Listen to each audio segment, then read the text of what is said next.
গাজর তো তোমরা অনেকভাবে খেয়েছো, গাজর কি এইভাবে পায়েস করে কেউ খেয়েছো? তাহলে একবার হলেও তোমরা একটু পায়েস করে খেয়ে দেখো। যদি একবার পায়েস খাও না, তোমাদের মুখে সে স্বাদটা লেগেই থাকবে, মনে হবে যেন বারবার করে খাই। চলো তাহলে তোমাদের সঙ্গে আমি গাজরের রেসিপিটা শেয়ার করি। নিয়ে নিলাম আমি 1 কাপ গোবিন্দভোগ চাল, এটা আমি ভিজিয়ে রাখবো 10 মিনিটের জন্য। জল দিয়ে দিচ্ছি। নিয়ে নিয়েছি আমি 3টে গাজর, এবার গাজর 3টে আমি ছুলে নেব।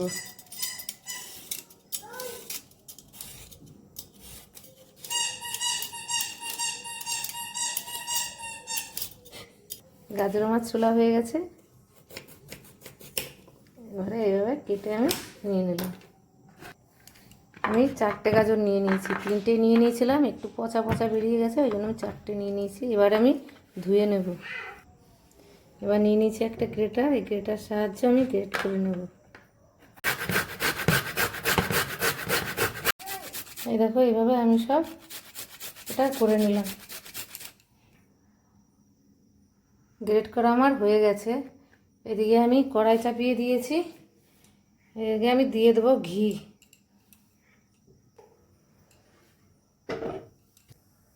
দুই চামচ ঘি দিয়ে দিলাম। এবারে আমি এই গাজরটা দিয়ে দেব।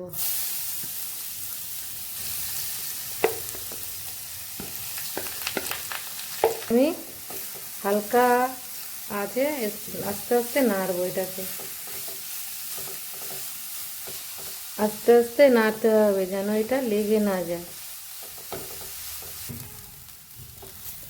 দেখো আমি আস্তে আস্তে ভেজে নিয়েছি, আর কাঁচা গন্ধটাও মরে যাবে, আর জলটাও শুকিয়ে গেছে। 5-7 মিনিট ধরে আমি কিন্তু আস্তে লো ফ্লেমে একদম ভেজে নিলাম। এবার আমি নামিয়ে নিচ্ছি।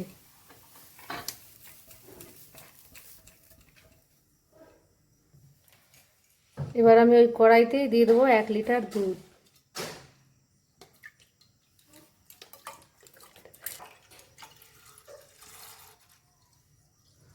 এবার আমি নাড়তে থাকবো বলক না ওঠা পর্যন্ত। নিয়ে নিয়েছি দুটো তেজপাতা দিয়ে দেবো।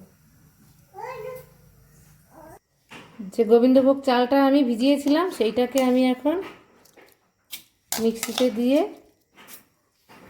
চালটা আমি দিয়ে দিলাম। এবারে একটু জল দিয়ে দিচ্ছি, এবারে আমি মিক্সটা করে নেব। আমি 2 চামচ দুধ আমি তুলে রেখে দেব।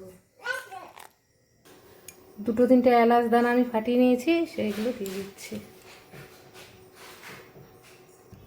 আমি এই বাটিতে 3 চামচ গুঁড়ো দুধ নিয়েছি, সেটা এই দুধের সঙ্গে মিশিয়ে দেব।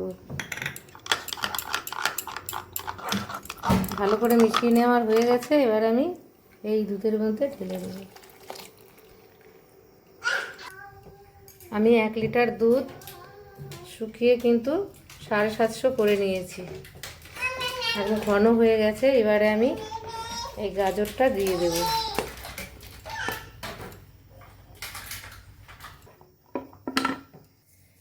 আস্তে আস্তে আমি এইভাবে মিশিয়ে নেব।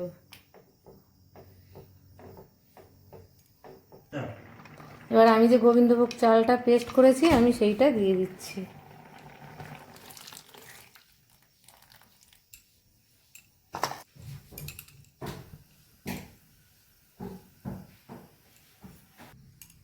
দিয়ে দেবো এই 1/2 বাটি করে 2 বাটি চিনি। আমি 2 বাটি দিলাম না, ওই 1/2 বাটি আর এইটুকু দিয়ে দিচ্ছি।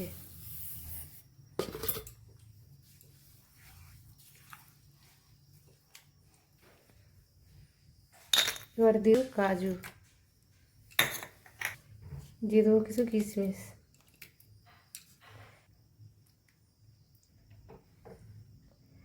আমার কিন্তু রেডি হয়ে গেছে গাজরের পায়েস। দেখো কত সুন্দর হয়েছে। আমার এই গাজরের পায়েসটা যদি তোমাদের ভালো লেগে থাকে তাহলে একটা লাইক কমেন্ট শেয়ার করে দিও, আর আমার ইউটিউব চ্যানেলটা তোমরা সাবস্ক্রাইব করো।